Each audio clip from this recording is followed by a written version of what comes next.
Esta noite vamos meditar um pouco na palavra do Senhor. Para ver o que Deus tem para nós. Dizer que arrebatamento é um assunto pouco pregado nas igrejas pela falta de conhecimento na área. E nos últimos dias eu tenho procurado buscar conhecimento nisso. Mas aqui eu quero, antes de começar, falar algo sobre o grande evento que está prestes a acontecer com a igreja da terra, um fenômeno que será mundialmente conhecido, que será a retirada do cristão daqui para as mansões celestiais. Eu quero trazer para você que perdeu ontem um rápido resumo do que foi tratado, certo? Ontem trabalhamos no texto de Esther, a qual o tema escolhido foi: prepare-te para encontrar com o rei. E nós tratamos do rei como pessoa, como homem, como um líder familiar. Nós tratamos disso de uma rápida forma, que nós temos que nos preparar para os nossos maridos, cuidar das nossas famílias, né? E entendemos que o nosso maior bem precisa ser protegido pelas nossas mãos, e não será pela mão de outrem que será feito esse negócio, será por nós mesmos. E nós precisamos tomar decisões, muitas vezes, que nos faz tomar posse de grandes vitórias. Comportamentos da nossa vida fazem-nos administrar bem aquilo que o Senhor nos confiou. Agraciada é o tema que vocês receberam, o nome que vocês receberam. E agraciada quer dizer alguém que alcançou graça, um indulto, favor, correndo, alguém que está condecorado, que está com sorte, segundo o dicionário que a gente procura lá no Google. Quer dizer que você foi agraciada, foi escolhida, foi separada para grandes coisas. E já foi tratado disso também aqui hoje de manhã. Você perdeu, quem perdeu, não ficou sabendo que você tinha sido escolhida para uma grande obra. E nós observamos, eu até falei que eu tinha notado umas características de Esther, não foi? Para que ela tomasse posse das grandes vitórias. Esqueci o cadernal, não esqueci não. Eu botei na bolsa, a primeira coisa que eu fiz. E algumas características de Esther, de inúmeras que nós não podemos contar, é que ela era uma mulher bela, mas além de bela, ela era sábia. Era uma mulher que tinha muita humildade, era amável com todos, ela era muito autoconcentrada, ela era quieta, uma mulher calma, cautelosa, sabia bem a hora de falar, era uma pessoa modesta, ela era uma mulher muito inteligente, ela era intrépida, ela tinha ousadia, ela era corajosa e ela também era cautelosa. Nós entendemos que para tomar posse de grandes vitórias e conquistas, para conquistar o coração não só dos nossos maridos como rei, mas também das pessoas, precisamos ser cativantes. E uma das características maior de Esther é que ela era muito charmosa e acabou atraindo o rei para si. Então a gente entende que como mulher nós precisamos nos ajeitar, né? Fazer uma pranchinha no cabelo de vez em quando, né? Se organizar para receber nossos maridos, fazer nossos banquetes, nossas mesas e honrar aquele que nos honra, né? Que é o nosso esposo. Então nós notamos que Esther era muito fiel e por isso o rei tinha muita confiança nela. Aí agora nós vamos sair do livro de Esther, não, nós vamos continuar no livro de Esther. Eu estava falando com o pastor Carlos e a pastora Patrícia, quanto é difícil pregar sobre arrebatamento no livro de Esther, mas eu não queria sair daqui. Então o Espírito Santo de Deus, eu já pedi tanto, mas o Senhor não me deu uma clareza com profundidade sobre esse assunto. Eu já procurei, busquei, eu só encontrei um videozinho de 2 minutos falando sobre a comparação do livro de Esther com o arrebatamento. E a partir daí eu disse: Jesus, me ajuda. E quando eu fui para casa, hoje às 3 horas da tarde, eu me dei umas coisinhas que eu anotei aqui, por isso que eu vou olhar aqui no caderno, porque está tudo riscado aqui. Mas eu vou tratar com vocês aquilo que Deus colocou no meu coração, amém? Eu prego assim, viu? Eu deixo ficar bem caladinha mesmo. De vez em quando aqui da glória, mas daqui da nossa boca sai vitamina para os seus ossos. Para você caminhar mais 1, 2, 20, 3 ou quantas o Senhor determinar até chegar nas mansões celestiais. Vamos lá. Prepara-te que vai para encontrar com o teu rei. Então, observamos que nos livros históricos da Bíblia Sagrada, como o livro de Esther, por exemplo, não existe nenhum livro que se encaixa tão bem no arrebatamento quanto o livro de Esther. Por quê? Porque ali você tem um rei, você tem uma mulher que é negada, né, que se nega a entrar na presença do rei. Aí você tem um casamento, você tem moças escolhidas, selecionadas para entrar na presença do rei, casar-se com ele. Você tem um período de purificação e nós vamos tratar disso, né? A gente tem um perseguidor e a gente vê tudo isso na história do povo de Deus. Não foi diferente do passado, não é diferente de hoje e nem será no futuro. Porque as mesmas tribulações que nós sofremos hoje, o povo de Deus também passou no ano passado, e nós vamos continuar sendo perseguidos até a igreja ser tirada daqui, esteja nos braços do Senhor, e o mundo sofrer nas mãos do anticristo. Vamos entender bem como enquadrar o livro de Esther no arrebatamento. Amém? Amém! Bom, o rei faz uma festa e convida a rainha, e era o rejeito. Vou precisar de vocês da mídia, tá certo? Porque a gente vai ler uns versículos e eu preciso mostrar à igreja o que está na palavra. Não preciso estudar a Bíblia mais, porque não é mais tempo de ficar pregando muitas bens de prosperidade financeira e prosperidade aqui na terra. Deus falou conosco sobre isso ontem, porque Ele sabe que nós necessitamos também disso, de ouvir que Ele é conosco, de ouvir que Ele nos protege, de ouvir que Ele nos guarda, de ouvir que Ele é provedor, de ouvir que Ele cria a estratégia para nos abençoar todo o tempo na terra. Nós precisamos ouvir também, para ficar de pé, para continuar caminhando, forte, firmes. Eu quero que você abra aí o livro de João, capítulo 1.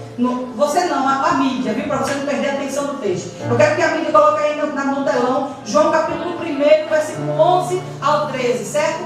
E nós vamos ler. Amém? João 1, 11 ao 13 diz assim: veio para o que era seu, e os seus não o receberam. Mas a todos quanto receberam, deu-lhes o poder de serem feitos filhos de Deus, os que crerem no seu nome. 13.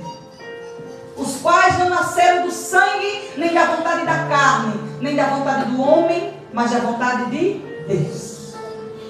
O rei Assuero, ele pode ser entendido nesta noite como o Senhor Salvador, né?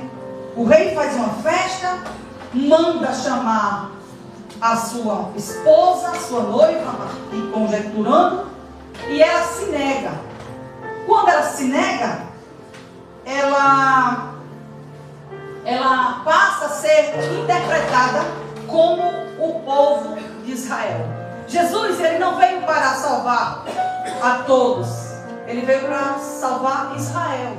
Só que Israel rejeitou Jesus como seu único e suficiente Salvador. Então todo aquele que creu, ele passou a usufruir dessa grande promessa, porque nós não fomos constituídos nem pela carne nem pelo sangue, mas pela fé. E a partir daí, toda a humanidade passou a fazer parte do plano salvífico do nosso Senhor e Salvador Jesus Cristo. É aí que eu e você se enquadra, né? Porque se assim não fora, nós estaríamos fora, né?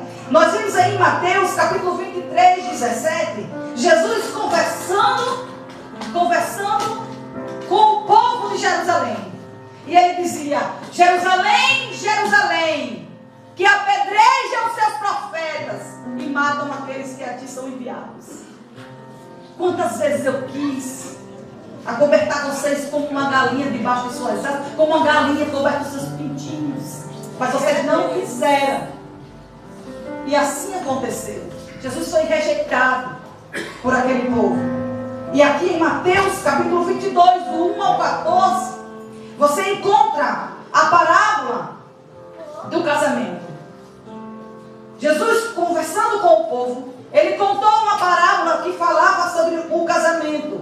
E em Mateus 22, no verso 1, no verso 3, ele diz assim: convidou os seus servos e enviou esses servos a chamar para as suas bodas aqueles a que ele tinha feito a preparação para o seu casamento. Mas eles não quiseram vir. Sabe o que aconteceu? Eles não fizeram caso do negócio. Está escrito no verso 5. E um foi para o campo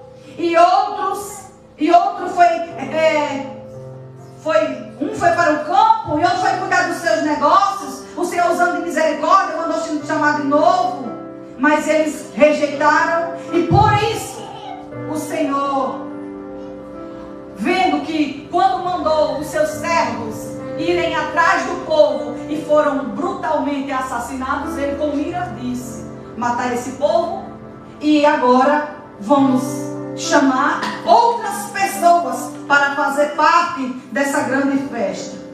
E eles chamaram tanto homens bons quanto maus, está escrito aí no verso 10. E disse-lhe, e no meio dessa festa, entre os bons e os maus, tinha um que estava com uma veste que não era apropriada para a festa, para o evento. E ele foi encontrado no meio do povo.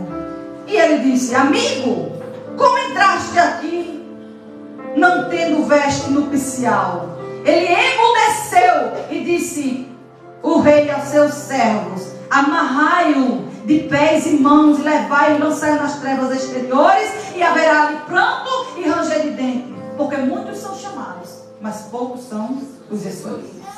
Em Lucas capítulo 14, e do verso 15 ao 20, Lucas 14, do verso 15 ao 20, Jesus contou a parábola da ceia, que ele mandou o seu servo chamar o seu povo escolhido para uma grande ceia. Vinde, ele disse, porque já está tudo preparado, no verso 17. E todos começaram a recusar-se, não fazendo caso do chamado do Senhor. E ele disse: eu comprei um campo, eu vou cuidar desse campo. O outro disse: eu comprei 5 juntas de boi, eu vou cuidar dos meus bois. E o Senhor foi rejeitado. Então ele disse: casei. Um disse: casei, portanto não posso ir. Então depressa o Senhor mandou chamar outro povo que não tinha nada a ver com o convite, nada a ver com a seleção, e disse: trazei-me aqui os pobres, os aleijados, os mancos, os cegos.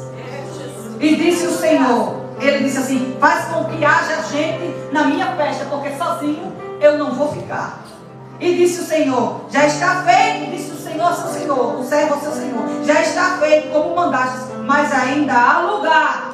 E o Senhor disse: sai pelos caminhos, nos atalhos, e força a entrar, para que a minha casa se encha. Porque eu vos digo que nenhum daqueles varões que foram convidados provará da minha ceia.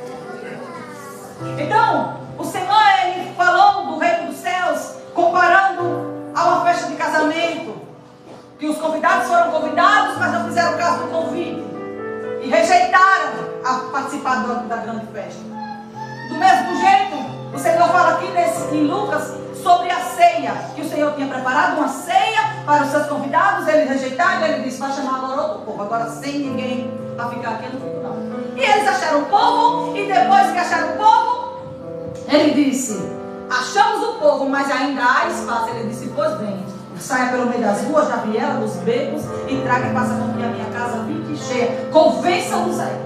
Então, aí o Espírito Santo começa a agir sobre os corações, e ele agir no meu, no seu.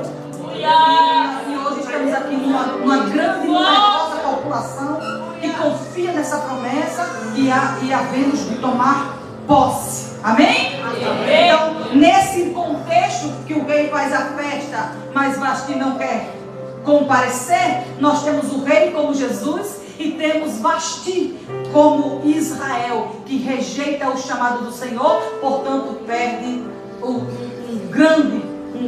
uma grande liderança, perde a oportunidade de participar de um grande evento que é o arrebatamento do Senhor.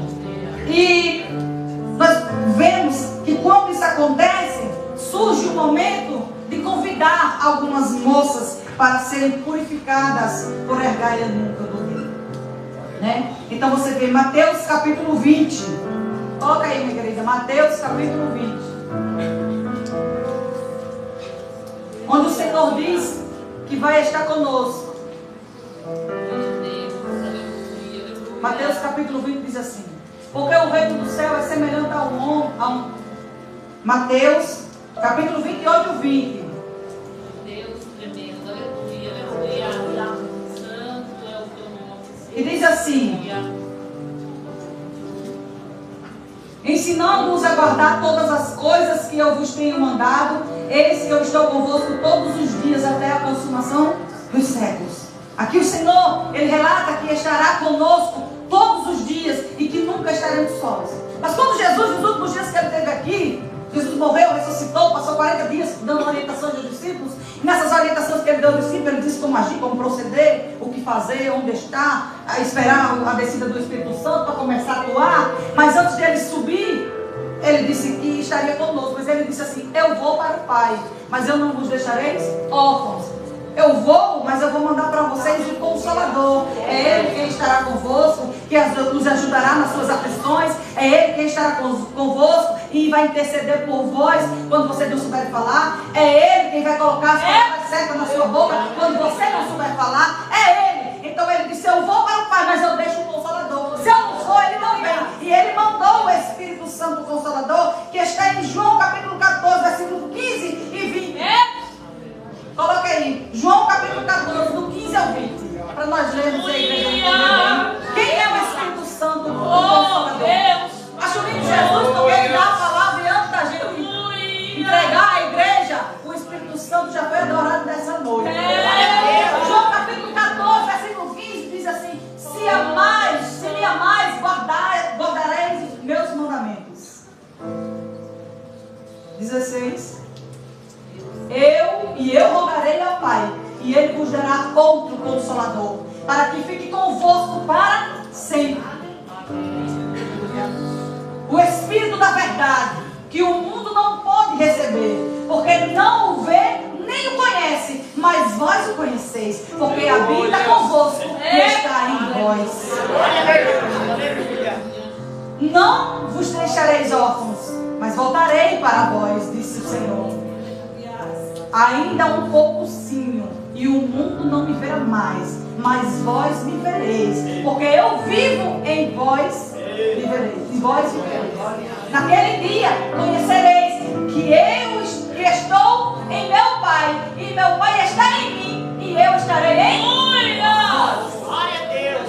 Então Ele foi, mas Ele mandou o Espírito Santo, Ele habita aí dentro. Ele que dá toda a instrução, todo o direcionamento. É Ele que te dá toda a vocação. É Ele que te dá dons da parte do céu para você fazer a obra na terra. Ele nos reveste com seus 9 dons. E é Ele quem prepara a igreja para a entrada do céu. E no livro de Esther, o Espírito Santo, ele é representado por Hegai. E as moças que foram pegas para entrar na presença do rei, ela é tida como a igreja. Hegai, ele pega aquelas moças e cuida de todas elas, mas um cuidado maior é com Esther. Quando ele olha para Esther, ele já separa ela, coloca num quarto especial, dá 7 servas a ela e cuida dela de uma maneira extraordinária e surpreendente, a qual nós olhamos e dizemos assim: será que existia em Esther algo em especial para ele fazer um negócio desse? A moça era bela, mas só que ele viu além das suas características físicas. Ele olhava Esther e na hora que ele viu algo que ninguém viu, era ela por dentro. Isso só quem pode nos conhecer é o Espírito Santo. As pessoas, elas nos olham pela casca, por fora, mas o Espírito Santo de Deus, ela olha o nosso coração, ele assombra a nossa mente, o nosso íntimo, e é Ele quem cuida de nós com um cuidado especial e espetacular, que assombra até a gente mesmo, porque a gente não entende. Aí você observa que Hegai, ele tem um cuidado muito grande com todas as moças. Ele perfuma todas, ele orienta todas, ele veste todas, ele dá tudo que as moças querem, mas a Esther foi diferente. Aí você vê que Deus, ele derrama a bênção para nós, derrama o mundo também. Porque a Bíblia diz que o sol que cai sobre a cabeça do ímpio, cai também sobre a cabeça do justo. E nós estamos submissos às mesmas coisas. Então quando Deus manda coisa boa, ele manda para todo mundo. Quando manda a justiça, ele manda também e fere muito dos deles, porque nós estamos inseridos no mundo. Você lembra de Elias, quando profetizou contra Israel? Ele estava lá no meio, ele sofreu amarguras, ele sofreu tristeza, ele sofreu perseguição, ele sofreu tristeza, ele passou pela seca, ele passou pela fome, ele passou por tudo que o povo passou, porque nós estamos ainda aqui na terra, estamos fadados às mesmas coisas. Então, o cuidado do Senhor era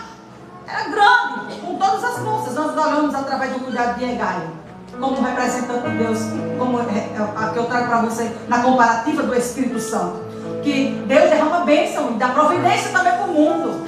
Repare que quando nós vamos pregar para a humanidade, para eles aceitar Jesus, e a gente vai contando nossas bênçãos, aí a pessoa, por exemplo, se você comprou uma casa com muita dificuldade, orou, clamou, você sabia da impossibilidade de tomar posse desse grande bem, o que você vai contar para o ímpio que ele fez isso com você?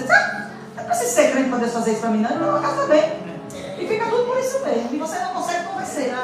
Né? Porque Deus, Ele abençoa tanto o justo como o ímpio. Mas você vê que o cuidado de Deus é especial. Mas também você vê que o zelo também é especial. E que existe uma identificação em nós, que só o Espírito Santo faz, que levanta pessoas como Egai, como o pastor, como a pastora, como nossos líderes, para nos repreender em muitas coisas. E repreensão não é algo bom. Você olha para uma criança, eu tenho um filho e eu sei como é bem. A gente dá um não pro menino. E até na mesmo, quando Deus diz não, chega a dói. Não é bom não. Quando o menino diz, mãe, isso assim, quero fazer, eu digo, não! Ele começa logo a chorar, começa logo a se ciscar. É porque a palavra não, a negatividade, ela não é muito boa e nem muito aceita por a gente. Mas nesta noite o Senhor está dizendo assim, que se você tem uma identificação de cidadão do céu, você vai ser também repreendido. Porque o Senhor, Ele repreende. E é por isso que Ele fica como o pastor de ovelhas mesmo, que fica trazendo para perto de si todas as ovelhas e fica debaixo do seu cuidado. E a identificação faz com que o Espírito Santo, Ele te corrija na sua fala, no seu comportamento, no seu temperamento, no seu agir, no seu vestir, e em tudo que você vai fazer. Porque muitas das vezes, nós que somos cidadãos do céu, queremos até agir com a força da carne. Sabe por quê? Porque a Bíblia diz que nós os seres humanos temos um coração mau e temos um coração tendencioso em pecar. Quando uma pessoa pisa no nosso pé, a primeira coisa que a gente quer é pisar no pé também. Aí você, com a presença do Espírito Santo que tem na sua vida, você se lembra de Jesus. E tudo que você ia fazer, você vai ter. E é assim que acontece. Você está pensando que essa carro fica rindo direto, também se levar uma bufetada não quer dar? Ah, eu quero. Olha, eu era muito quente, eu era muito briguenta quando estava afastado dos caminhos do Senhor. 10 anos afastado dos caminhos do Senhor, eu sei nem com quantas pessoas eu briguei, mas Jesus me transformou. Aleluia!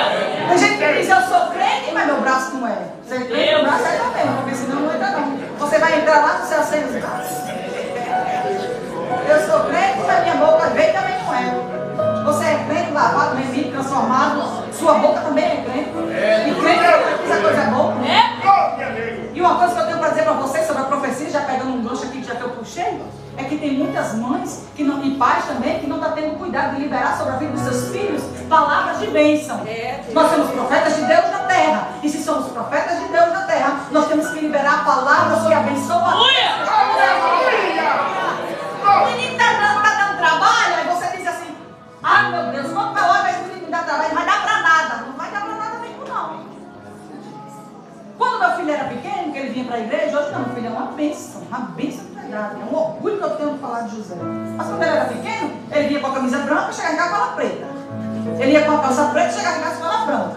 Era o inverso. Passava por debaixo dos bancos, rodeava a igreja, eu correndo atrás, porque cantava com as senhoras, cantava sozinha, cantava com o renascer, cantava na bandinha. Aí o menino ficava solto e o povo não olhava. E na igreja, a gente tinha os porteiros para dar esse suporte. Mas quando o menino sai, aí eu fui lá na portaria e disse, olha, porteiro, bota meu menino para dentro, bota ele aqui para dentro, pelo menos, se ele não fica quieto, pelo menos eu estou vendo. Ele disse, eu não posso botar menino de ninguém para dentro não.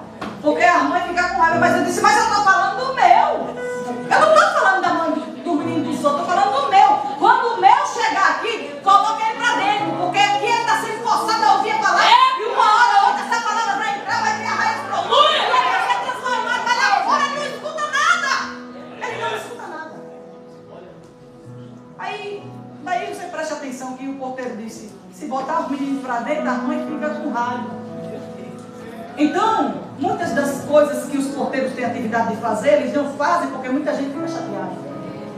Aí você, eu vou pegar outro freezer aqui, para dizer a você, um dia desse eu estava conversando com a mulher, e ela disse assim, cara, me diga uma coisa, por que é que quando os filhos dos crentes caem, eles, parece que os demônios do inferno estão tudo no couro deles.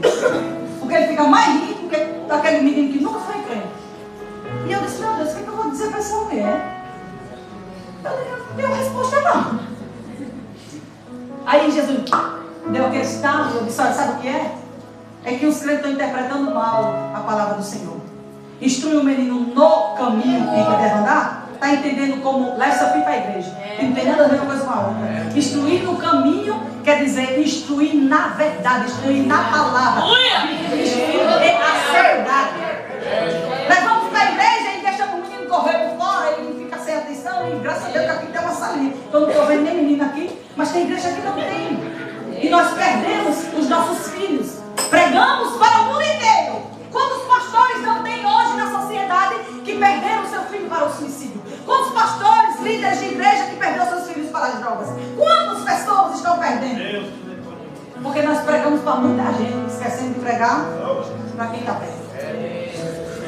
Entendemos mal a palavra e as mulheres têm esquecido que pode fazer qualquer coisa, mas que seu primeiro ministério é a sua família. O ministério do homem também é a família, porque nem um obreiro pode tomar conta das coisas da igreja se a casa dele não estiver em ordem. Então eu não estou aqui nessa noite para dizer trabalha, mulher, ou deixa de trabalhar, mas eu estou aqui para te dizer que nem o trabalho do mundo pode ser em detrimento do lado de uma mulher virtuosa. Se não dá para conciliar os dois, abandone, fica com prioridade. É a família e a casa. Sabe por quê? Porque nós observamos que no mundo tem muitas mulheres com depressão. São mais de 20 milhões de pessoas no Brasil com depressão. E desses 20 milhões de pessoas que existem no Brasil com depressão, 95% desse povo é mulher. Sabe por quê? Porque Deus colocou a responsabilidade de nós de tomar conta dos nossos filhos, da nossa casa. E instruir as moças para o casamento, os maridos para casar e administrar o seu lar. Mas nós colocamos sobre nós carga que o Senhor não colocou. A carga nossa é só essa, cuidar do lado da família, do marido, do menino. Aí a gente vai e procura serviço lá fora. Porque, venhamos e convenhamos, foi bom, né? Deus ter permitido que as mulheres embarquem, ingressem nessa área do trabalho. Mas nós percebemos que esse negócio de mulher trabalhando, a sociedade tem perdido as crianças, porque o menino não tem com quem conversar, não tem com quem desabafar, não tem com quem argumentar nada. E é muitas crianças que estão sendo criadas por professores. Essa é a maior ideia revolucionária do Estado, dos governantes, é que nossos filhos sejam orientados por professores e deixam de ser orientados por nós, e eles orientam lá do jeito deles. E aqui Deus me trouxe para te dizer: tenha cuidado. Tenha cuidado, porque seus filhos são os seus maiores e melhores bens que o Senhor te deu. Porque que adianta o homem ganhar o mundo inteiro e perder a sua alma? Nós temos que cuidar das almas dos nossos filhos. E eu vou voltar para o texto. Nós encontramos na igreja hoje muitos crentes doentes, que não podem escutar nada, que já não quer mais vir para a igreja, não quer receber nenhum tipo de repreensão, se tornaram meio que dormentes à voz do Espírito Santo. Tem muitos deles que estão tomando aquele chá de nada ofende, tudo é liberado. Mas o crente que é guiado e orientado pelo Espírito Santo, ele se posiciona como mistério. Ouve, obedece, pede orientação, não faz nada sem ouvir primeiro o que a Gai tem para dizer, nada sem ouvir primeiro o que o Espírito Santo tem para dizer. E é isso que acontece. Vamos entrar aqui no período da purificação. O pastor disse que hoje eu tenho pouco tempo e só tenho aqui agora 11 minutos. Um ano de purificação. São 6 meses no óleo de mirra, mais 6 meses nos óleos aromáticos. E se você pesquisar lá no Google, como eu fiz hoje à tarde, você vai ver que a mirra é uma planta medicinal que tem propriedades antissépticas, antimicrobianas, anti-inflamatórias, anestésicas e adstringentes. E sabe para que a mirra serve? Para curar dor, inflamação, infecção, acne. Ela faz o rejuvenescimento da pele, faz cicatrização de úlceras e doenças também na pele. E você vê o cuidado do Senhor em fazer com que o povo dele, ele passe por esse processo da mirra. Depois mais tempo com os óleos aromáticos, que são essências e perfume. Você já ouviu falar em aromaterapia? Ela é uma terapia complementar que se utiliza de aromas e das partículas liberadas pelos óleos de essências para estimular diversas partes do cérebro e ajuda no controle da ansiedade, depressão, insônia, asma, resfriado, dores musculares, dores das articulações, dores dos ossos e doenças das peles e infecções. Aí você vê que o período da purificação de Esther não foi um período qualquer. É um período de purificação que a igreja está passando no dia de hoje para entrar na presença do Deus. Porque com lepra ninguém entra lá não. Com úlceras e cânceres de pecados, ninguém entra lá. Com dores e inflamações por causa de pecado, também não. Ele permite que tudo isso aconteça na nossa vida para nos chegarmos a Ele, para sermos transformados e moldados até ficarmos no ponto para nos encontrarmos. Tudo isso aqui sendo tratado. Tem gente que está tão ferida há tantos anos, que está com dor nos ossos, não quer mais caminhar, não quer mais estar no altar. Depois da pandemia, veio a parte boa dos crentes poder nos assistir em casa. Inclusive, quero mandar um beijo para vocês que estão aí nos assistindo online. Mas a internet foi muito bom por uma parte. Mas depois da pandemia, muitos crentes passaram a ficar em casa. E como eles passaram a ficar em casa, eles não cultuam mais. Porque para cá você vem só para isso. Mas em casa você fica escutando enquanto vai varrer na casa, enquanto vai lavando a louça, e a presença nunca será a mesma. Quando você dá prioridade, assistir é diferente de cultuar. Quem cultua é você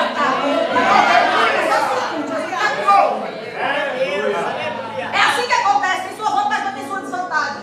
Nós estamos na fase preparatória. Ninguém poderá entrar na presença do rei com nenhuma mancha. Nesse período aqui, além da purificação que vem do interior para a parte exterior, você vê que quando uma pessoa ela não tem mais ferimentos na pele, também não tem mais ansiedade, depressão, insônia, até a asma, a respiração, ou seja, a Bíblia diz que nós respiramos o fôlego de vida do Senhor. Ele soprou nas narinas daquele boneco e até hoje esse fôlego de vida está em mim, está em você. E até hoje tem crente que está respirando muito mal o fôlego de vida do Espírito Santo de Deus. Precisamos ser tratados, precisamos ser purificados, precisamos ser lavados, de forma que fiquemos no ponto para quando encontrarmos com o Senhor, não está de qualquer jeito. Além desse momento do incenso, da mirra, você olha que tem um período de adorno, ou seja, da parte externa. Você acha que uma pessoa que anda com nudez vai poder se apresentar diante do rei? Não, claro que não. Nudez é pecado. E Deus não permitirá que pessoas que mostram partes íntimas do seu corpo, que se usem de sensualidade, ele vem entrar na presença do rei, porque Deus, ele gosta de mulheres, ele gosta de mulheres modestas, e os homens da terra também. Está pensando que os homens da terra quer moça para casar, que anda se expondo nas beiras de esquina, ou em todo lugar? Não, eles preferem aquelas cobertas. Se você olhar na Bíblia, o casamento de Isaac e Rebeca, você que é moça que está aqui nessa noite, que gosta de tirar, né, as partes das roupas, diminuir, né, assim. Se você olhar lá no casamento de Rebeca e Isaac, quando Rebeca foi trazida em cima daquele camelo, que de longe, eu não vou contar a história não, mas que de longe ela avistou Isaac, ela pula do camelo e diz: quem é aquele? Ela disse assim: é o meu senhor. O servo disse: é o seu senhor. Em vez da mulher tirar a roupa, ela bota um véu. Se cobre ainda mais. Você entende o segredo? O segredo está na exposição, está no esconderijo. Aí a gente nota que o povo está sendo induzido e levado todos os dias por uma cultura mundana. E que mulher bonita mesmo, ela sabe se vestir, sabe se portar, sabe falar na hora certa. Porque o crente, ele tem que glorificar o nome do Senhor. Em pé, sentado, deitado, falando, falando. Sabe qual é o maior testemunho do crente? Não é aquele que ele está no microfone para pregar. É a vida dele por onde ele está. Sabe por quê? Porque eu tenho que ser exemplo dentro da minha casa, mas eu também tenho que ser exemplo lá na faculdade. Eu sou exemplo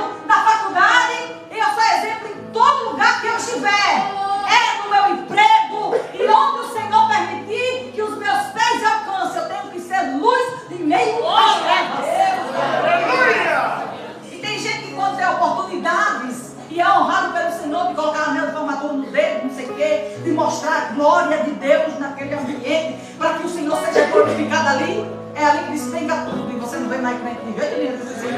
É fulano mesmo. Aleluia. É desse jeito. Olha, vendo? Muita glória não tem não. Você está sendo fortalecido. E eu disse a vocês que quando vocês saíssem desse evento, nunca mais vocês iam ser as mesmas pessoas. Porque eu estou vendo essa igreja aqui, uma igreja muito santa. Olha, não tem ninguém santo que não se possa se santificar. Verdade. Não tem ninguém tão quebrado, tão em pecado que não possa ser purificado. Mas também não tem ninguém tão santo que não possa se santificar ainda mais. Porque o Senhor disse assim: quem for santo, santifique-se ainda mais. Quem for puro, estude mais. Mas quem for santo tem que se santificar. O processo da purificação e da santificação é dia após dia. Aí você vê que o Espírito Santo prepara a igreja. Gai preparou as moças e o Espírito Santo prepara a igreja. Para quê? Para entrar na presença do Rei. E que preparo é esse? É um preparo mentalmente e física e espiritualmente que vai refletir no seu exterior. Mas como é que isso acontece, irmão? Lá em casa tem umas 7 dessa. Mas se ela ficar só lá guardada, ela não vai ter efeito nenhum na minha vida. Quantas vezes as pessoas, eu tenho conversado com muita gente assim, eu não leio a Bíblia, me calma. É porque quando eu leio eu não entendo nada. Você já ouviu as pessoas dizerem isso? Quem ouviu que levanta a mão? Eu não leio a Bíblia porque quando eu leio eu não entendo. Se você faz parte desse grupo, eu vou te dizer um negócio. Quando você está estudando na escola, está fazendo um curso superior, uma faculdade, o professor manda você estudar um texto, certo? E você começa a ler e você não entende nada da primeira vez que você lê. Não. Aí você vai e lê de novo, aí dá uma clarezinha, bem pouquinho, uma luz lá no fim do túnel. Aí você lê de novo, e de novo, de novo, e para passar na prova, enquanto você não entender, você não para de ler. Aí a Bíblia tem um espírito maldito de sono, que quando lê antes de terminar um capítulo, lê só alguns versículos e começa. Então é um sono que me toma. Quem nunca, né? Eu já dormi muitas vezes por cima da minha. Mas sabe qual é o segredo? Insistir. Crente é perseverante. Crente não desiste da primeira vez. Tinha vez que eu estava lendo e começava a cair. Quando eu me acordava, eu dizia: meu Deus, eu não acredito, não. Dormi de novo. Eu não aguento mais, não. Eu não vou ler mais, não. Quantas vezes eu não disse isso? Mas só que teve um momento que eu comecei a orar e dizer: Espírito Santo de Deus, hoje você vai ficar e vai me fazer entender aqui esse negócio. E o Espírito Santo foi me dando clareza. E é Ele quem vai dar clareza a você. Se você continuar. E não desistir, porque crente só consegue ser purificado e santificado se tiver conhecimento da palavra.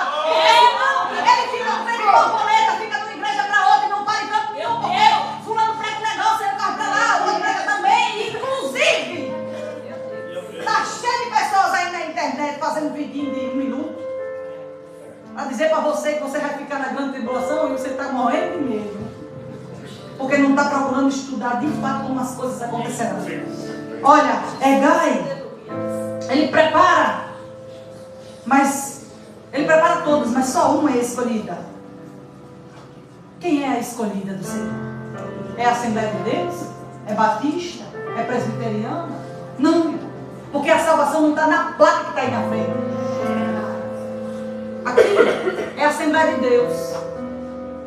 Em outros lugares, tem outras igrejas com outros irmãos se santificando, assim como eu e você. Aí tem uns com pouco conhecimento, está esperando Jesus no meio da grande tribulação. Outros também no final. Mas todos estão santificando. Ou seja, quando Jesus vem buscar, Ele vem buscar tudo e fica um. Entende como é? Entende? Pronto. Ele não vem buscar a placa da igreja, mas Ele vem buscar a noiva dele. Aquela que entendeu que esse período de preparação é um período necessário e aceitou ser moldada pelas mãos do Espírito Santo de Deus para usufruir da grande promessa.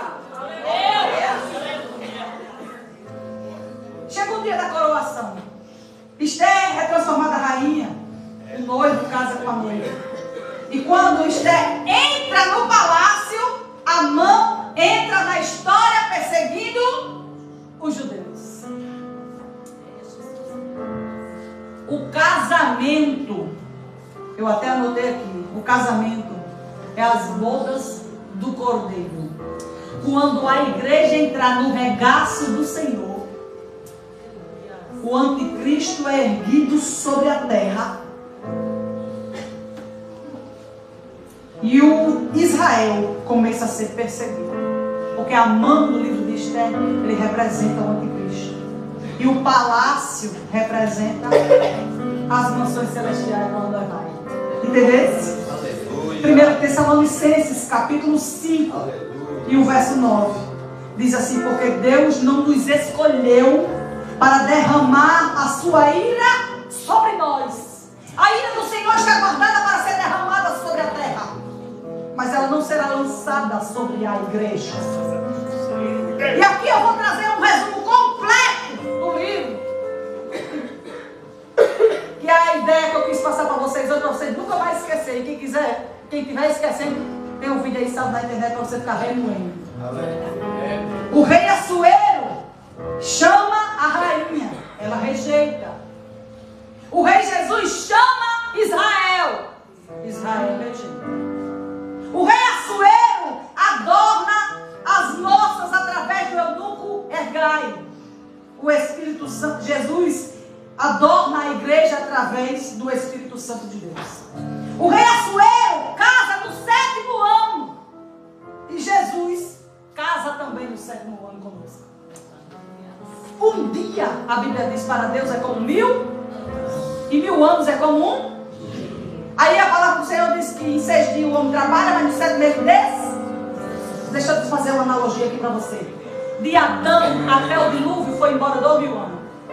Do dilúvio até o dia de hoje foi embora mais 2000 anos.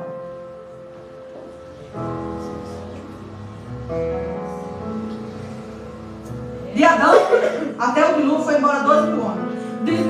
Do dilúvio até Jesus foi embora mais 2000 anos. E de Jesus até nós estamos em 2024. Certo. Então, de 2024 não é o calendário judeu. E tudo que acontece, você sabe que Israel é o relógio de Deus. Nós já foi embora 6.000 anos, então já foi embora 6 dias. No nossos cálculos aqui, mais ou menos. E a Bíblia diz que quem for sábio calcule os dias. Nós não sabemos o dia e nem a hora. Mas que ele está perto, ele está assim. Porque 6 dias é para o homem trabalhar e o 7 para descansar. E nós vamos descansar onde? Tem gente que diz, irmão, estou cansado, mas o descanso do crente não é aqui, é lá no céu. Assim como Assuero, ele casa e a mãe é levantada para ser. Assim, quando Assuero casa, a mãe é levantada para ser adorada. Ou seja, quando Jesus arrebatar a igreja, o anticristo começa a perseguir Israel. No que conhecemos pelo nome de grande tribulação. Serão 3 anos e meio levantando, erguendo o templo como estratégias de governo para adoração. Mas 3 anos e meio de uma intensa perseguição. Porque judeu, ele não se curva diante de homem. Lembra do Mardoqueu? Judeu não se curva para homens. Então o judeu não se curvará para demônios. Aí você vê que na grande tribulação vai ser um período em que a igreja não, a igreja vai estar na mansão celestial. O povo de Israel vai sofrer uma grande perseguição, porque não quis entrar no regaço do Senhor, rejeitou. E eu digo a você, não rejeite aquilo que está anunciado para você hoje, você que não faz parte desse povo, você que não conhece esse momento. Talvez você nunca tenha ouvido falar até o dia de hoje sobre arrebatamento, nem grande tribulação. Mas o arrebatamento da igreja vai acontecer a qualquer momento.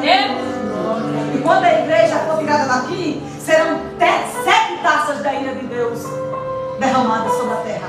7 trovões, 7 trombetas, 7 selos que serão abertos. A ira do anticristo vai estar sobre as nações. Vai ter a primeira besta governando, vai ter a segunda besta e a marca dela. E quem estiver sobre a terra, nem come e nem bebe, porque não vai poder. E eu digo, pense numa coisa terrível. Não queira ficar. E quando a gente olha para dentro da igreja, tem tanto crente ainda brincando, A gente diz, mas rapaz, o negócio desse ainda está acontecendo no tempo dele. Você fica besta. Assim como Amã perseguiu os judeus lá no livro de Esther, por não o adorarem, o anticristo vai perseguir Israel por não o adorar também. Assim como Amã marcou o dia para destruir os judeus, o anticristo vai marcar o dia também. Assim como Mardoqueu ficou na porta do palácio, vestido de pano de saco, para clamar por socorro, junto com todos os seus amigos judeus, os judeus também correram lá para o Monte das Oliveiras para clamar por misericórdia. E Deus vai fazer o extraordinário, permitindo, ou enviando, ou reenviando o seu filho, porque ele se lembra da aliança que ele fez com Abraão. Jesus descerá, destruirá os inimigos de Israel e governará eternamente. Estaremos debaixo do seu governo. Isso vai ser bom demais. Porque assim como Esther intercede pelo povo, a igreja, eu não disse a vocês que Esther é a igreja? A igreja hoje intercede por Jerusalém, porque o Senhor disse, orai pela paz de Jerusalém. E haverá. Porque hoje eu e vocês estamos aqui reunidos, porque Jesus orou lá no passado. Nós clamamos hoje, Jesus atenderá ao nosso clamor. Porque a oração do justo, ela pode muito em seus efeitos. Existe uma promessa sobre a vida daquele povo. E ela acontecerá. Nós estaremos com o Senhor. Assim como Amã preparou uma forca para destruir Mardoqueu, como representante do grande e numeroso povo de Deus. Pois bem, dessa mesma forma, Jesus guerreará pelo seu povo. Porque quando prepararem os mísseis, as bombas atômicas, para destruir tudo uma vez, até hoje não conseguiram, não vai conseguir de jeito nenhum. Mas o povo será espremido até ser remido para usufruir da grande promessa. E aqui eu observo, né? Porque se eu dissesse assim, quem me dá mais 5 minutos? Levanta aí, irmão. Aí é 5, 10, 15, 20, 50, passa.